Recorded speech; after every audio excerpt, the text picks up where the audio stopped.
J'appelle la communication suivante du docteur Yves Sirotto, l'ostéoporose et les insuffisances du traitement actuel. 15 minutes.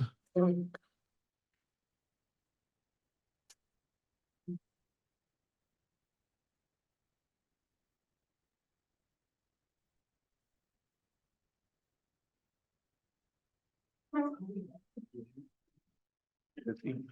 Non, tout de suite. Tout de suite. Le film, tout de suite. Décidément.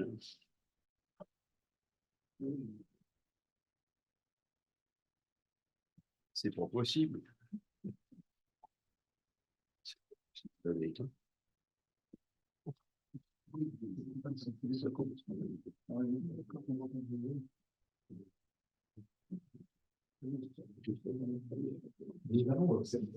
Non, oui, avec le fait que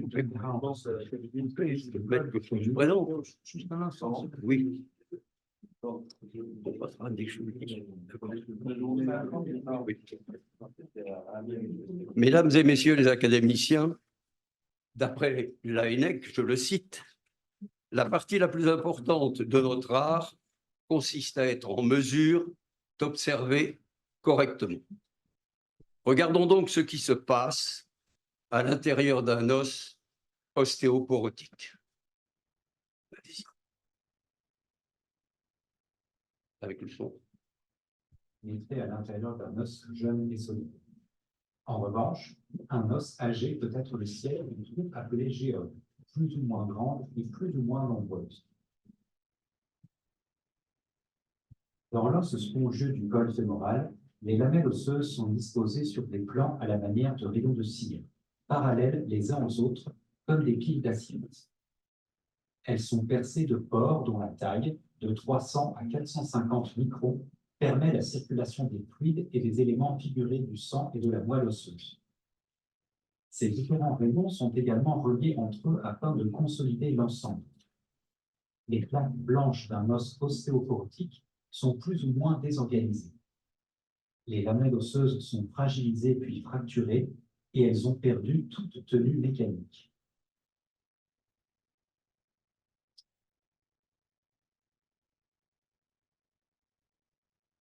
L'amincissement des plaques correspond aux lacunes de Gaucher.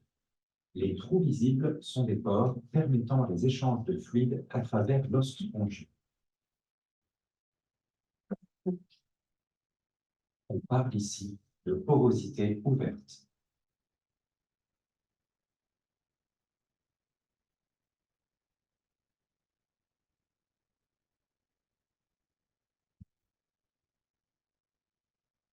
Les vaisseaux sont disposés à la surface des lamelles osseuses. Ils irriguent ainsi la totalité de l'os spongieux dans les trois plans de l'espace et apportent les éléments nécessaires à son métabolisme. On voit nettement les cellules sanguines circuler à l'intérieur de ces vaisseaux.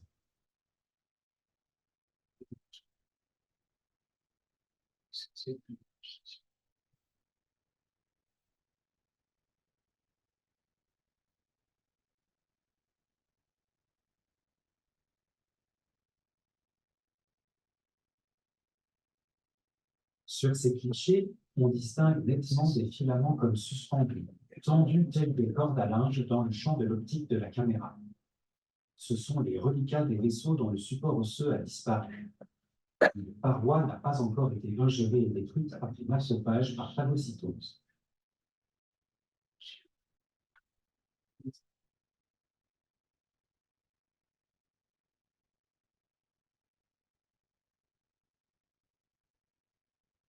Lorsque les lamelles se fracturent, les vaisseaux se déchirent et déversent leur contenu dans les espaces médulaires. Ainsi, le sang et les cellules sanguines forment des amas sanguins qui se mélangent aux éléments contenus dans la moelle osseuse.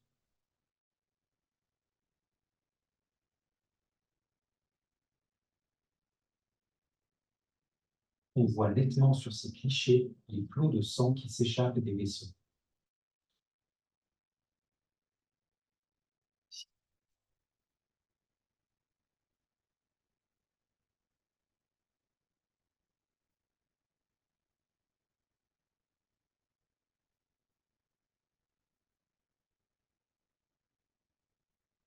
Quant à ces points noirs, nous émettons l'hypothèse qu'il s'agit peut-être de microthrombose au niveau de la rupture des vaisseaux fonctionnels, afin de tarir le saignement dans la moelle osseuse.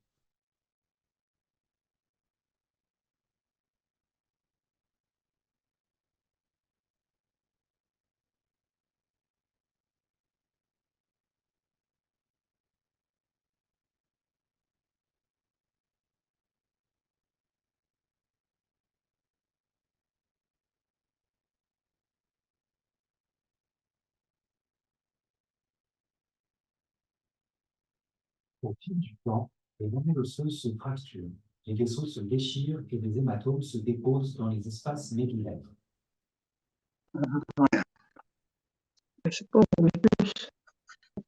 Ils vont subir l'action des macrophages et des enzymes protéolytiques contenues dans la thrombine, qui séparent le fibrinogène en fibrine lors de la coagulation sanguine.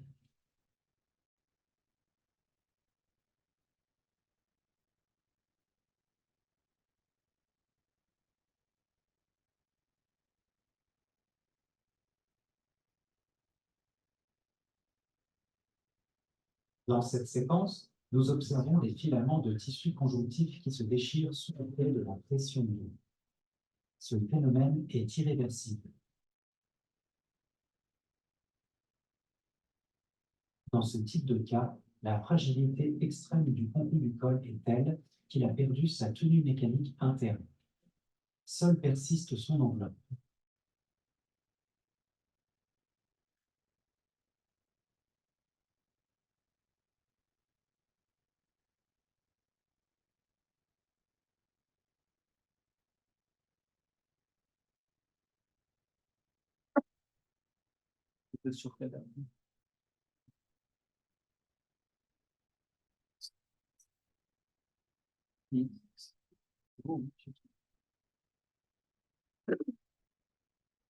C'est sur cadavre ou c'est sur Sur os vivant, os vivant?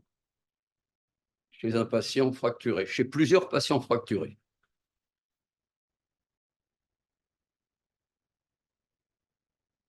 Mais en endoscope de quelle taille?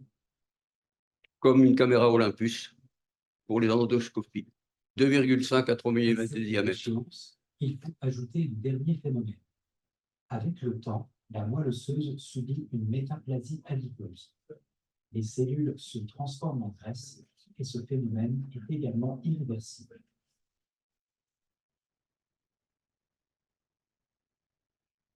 Nous avons dans ce cas tous les acteurs de la destruction osseuse selon le schéma suivant. Les fractures des lamelles osseuses se multiplient. Elles déchirent les vaisseaux. Le sang se déverse dans les espaces de l'os spongieux à travers les pores. Il y a formation d'hématomes. La résorption des hématomes se produit sur la double action des macrophages et des enzymes protéolytiques. Au final, de longs rideaux de tissu conjonctif sans aucune tenue mécanique apparaissent, ainsi qu'une métaplasie adipeuse.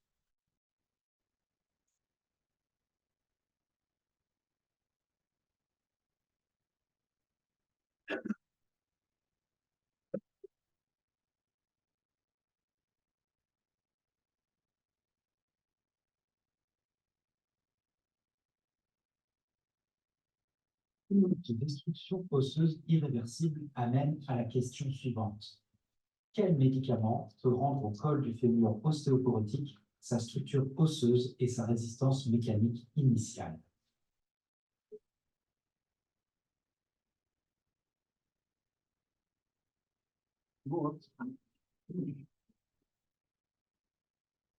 Merci beaucoup.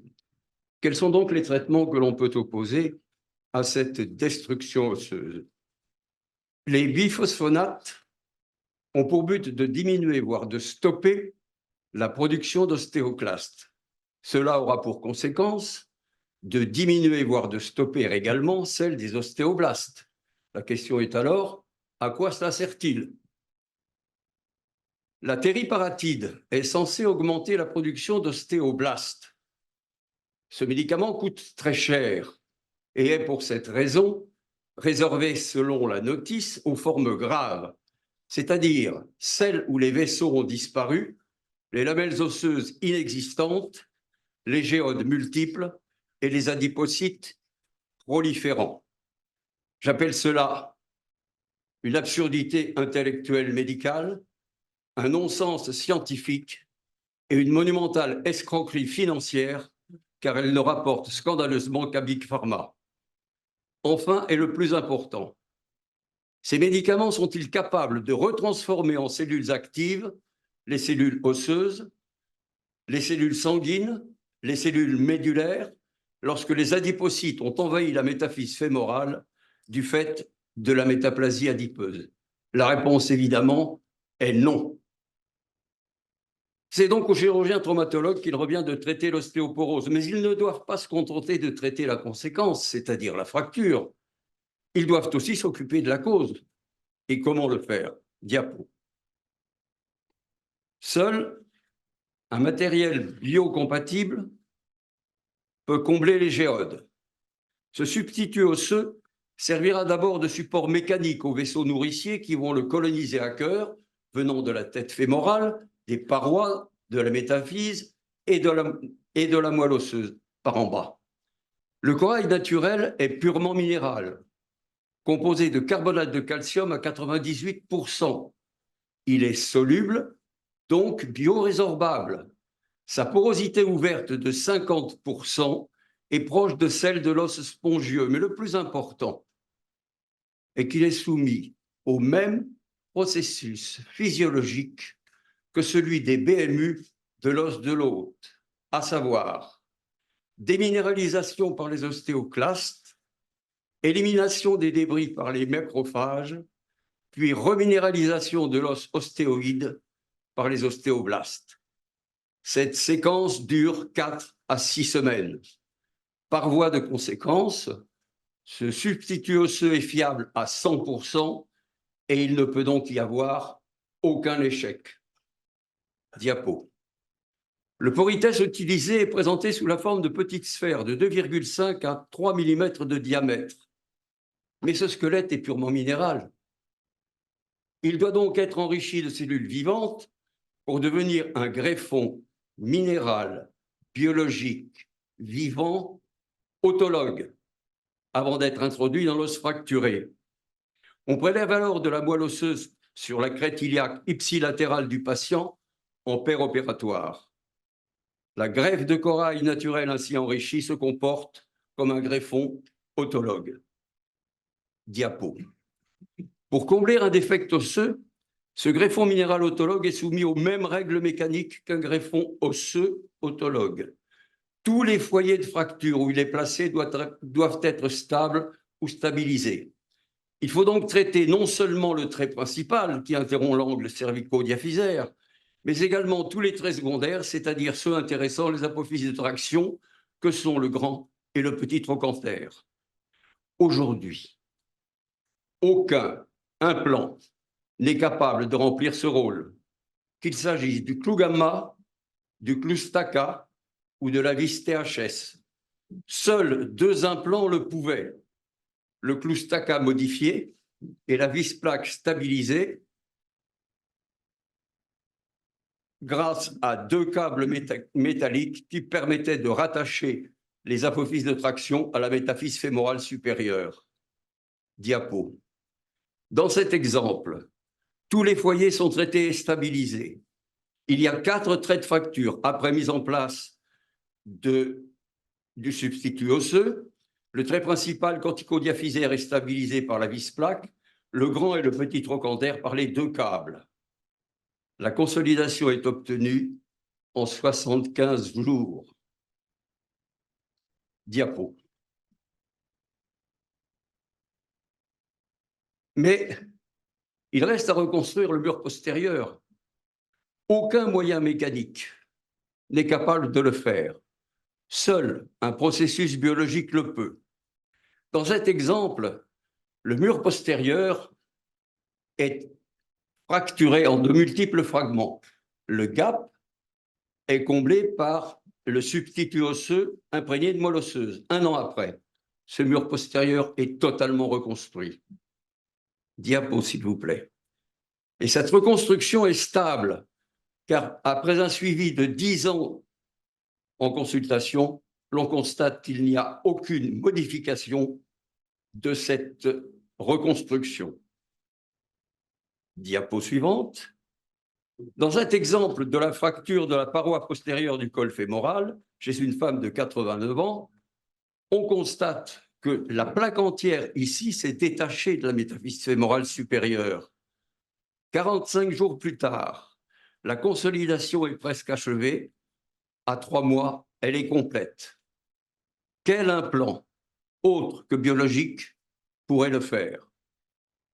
Diapo suivante. Et si l'on parlait prévention, 22 personnes âgées de 80, plus ou moins 2 ans, ont accepté de se faire traiter préventivement. Elles ont eu une greffe de corail imprégné de moelle osseuse, soit dans le même temps opératoire que la fracture du côté opposé, soit en différé lorsque la DMO était largement inférieure au seuil fracturaire qui, répétons-le, est de 0,600 grammes par centimètre carré. L'une d'elles avait une DMO à 0,045 grammes par centimètre carré. Il ne restait donc plus que les parois. La fracture était inévitable, dite de fatigue. Aucune de ces patientes ne s'est fracturée. 8 patientes ont accepté de se faire suivre par ostéodensitométrie. Rappelons que ces personnes ont été examinées par le même appareil, avec la même opératrice, qui était le docteur Catherine Bergot, assistante du professeur Laval-Janté à l'hôpital Saint-Louis. On constate une diminution régulière de la DMO au fil du temps. Et pour la plus longue, qui a été suivie pendant 6 ans, cela rappelle immanquablement la diminution du volume trabéculaire osseux constaté dès la fin de la croissance du squelette jusqu'à la fin de sa vie. Chez l'homme, cette décroissance est régulière. Chez la femme, à partir de la ménopause, elle subit une chute brutale liée à l'arrêt de la sécrétion hormonale. En conclusion, à l'image de l'abbé Pierre pour les sans-logis ou de sœur Emmanuel pour les enfants sur les détritus du Caire, il y a ce constat que malheureusement la personne âgée n'intéresse personne, car elle ne présente aucun intérêt. Selon un écrivain de gauche, proche de François Mitterrand, je le cite, « Il faudra envisager éventuellement l'euthanasie, car à partir de 65 ans, aucune personne n'est économiquement rentable. Qu'attendez-vous donc, lui ai-je demandé. Il n'a pas daigné me répondre. Ainsi, mes chers collègues, c'est à nous de relever le défi et d'éradiquer une fois pour toutes cette épidémie, comme la qualifient les rhumatologues. Nous en avons les moyens. Ne laissons pas passer cette opportunité. Je vous remercie. Merci beaucoup pour cette belle communication qui pose effectivement des problèmes. Néanmoins, je mettrai une petite remarque.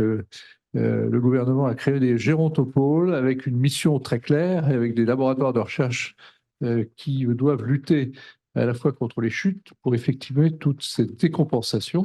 Et donc, nos gouvernants ont pris à bras-le-corps cette problématique. Et il y a aussi une autre chose, c'est que je ne me souviens pas qu'on ait mis des stacas. C'est quand même une technique excessivement ancienne. Oui. Et donc, maintenant, les clous gamma ont fortement remplacé ce type de technique. Néanmoins, ça pose effectivement le problème de l'ostéoporose qui est toujours entier. Professeur Benamou, professeur Sedel. Ouais. Orthopédiste. Merci. Un orthopédiste d'abord. Oui, enfin, je ne sais pas, mais il y a beaucoup de... Tu soulèves beaucoup de questions, Yves, hein, mon cher collègue, on était à Cochin ensemble il y a bien longtemps. Alors, tu es persuadé, évidemment, de ce que tu dis, mais tu oublies certaines choses. Tu oublies, par exemple, que la perte osseuse avec l'âge, c'est directement lié à l'absence d'activité, et c'est tout. Et ça, avec Alain Meunier, on a beaucoup travaillé là-dessus. C'est la perte d'activité. Voilà. Donc, moins on bouge, moi je bouge, moins il y a d'os. Alors, après, une des questions tout de suite qu'on a envie de te poser, c'est mais les gens que tu montres avec des fractures, elles sont tombées quand même. C'est-à-dire qu'elles ont eu un choc. Ça ne se Alors, passe pas comme ça. Parce que la fracture dite spontanée, en fait, c'est extrêmement rare, voire ça n'existe pas, sauf chez les gens sous biphosphonate, justement, où ça arrive, là. D'accord? Première chose. Après, la DMO. La DMO, ça ne sert à rien, je veux dire. C'est-à-dire que c'est l'histoire de savoir si on a beaucoup de calcium dans les os. Hein, une radio, ça suffit. Et ça ne donne absolument aucune idée de la qualité mécanique de l'os. Et ça, on l'a démontré depuis longtemps. Maintenant, bon, c'est vrai que maintenant, c'est remboursé par la Sécu, voilà. Mais ça sert vraiment pas à grand-chose. Si je vous conseille, enfin, on a des âges, vous voyez, on pourrait passer à l'euthanasie directe.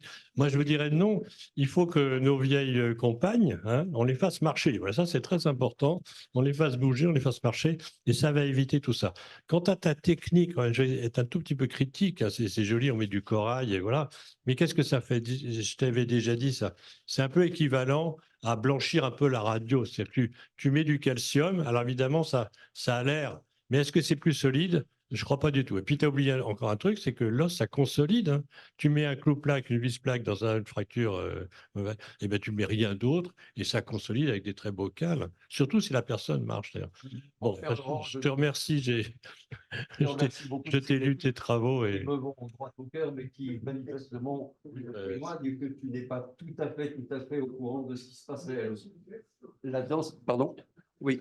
La densité minérale osseuse est un moyen très précis d'apprécier quelle est la minéralité de l'os. Et cette densité minérale osseuse a été rejetée lors d'une étude prospective multicondrique randomisée en double aveugle dans 14 centres CHO.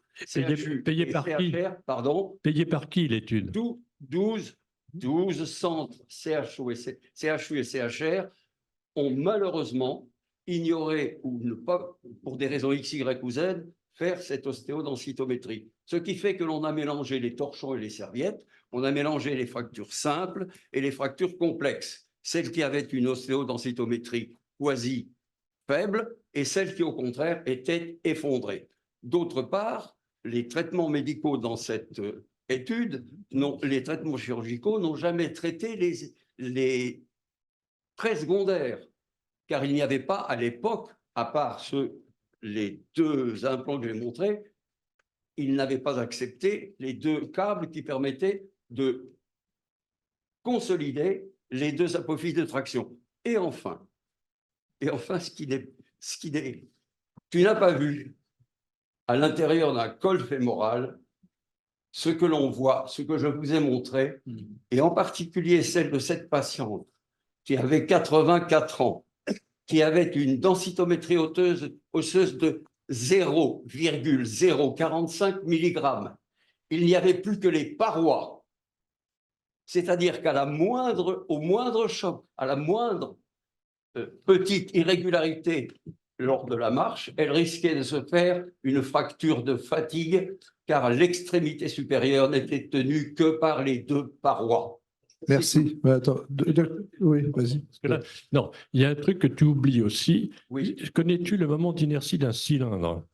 Oui, je connais, oui. Ah oui, c'est bon parce que là, je sais, un cylindre creux est plus solide qu'un cylindre. Oui, oui. Ça veut dire que quand ça, c'est un cylindre droit, ce n'est pas un cylindre. Non, tous les cylindres, c'est pareil. Quand tu perds de l'os, tout l'os se met à la périphérie. Donc c'est complètement normal d'avoir une anatomie comme ça. C'est faux, il y a un amincissement. Question suivante, mais malheureusement, je rejoins le professeur Sedel. Je rejoins complètement le professeur Sedel. Docteur Virag. Ah oui. Moi, je voulais savoir si vos patients, c'est la question que je voulais poser, avaient un dosage de testostérone, tout simplement.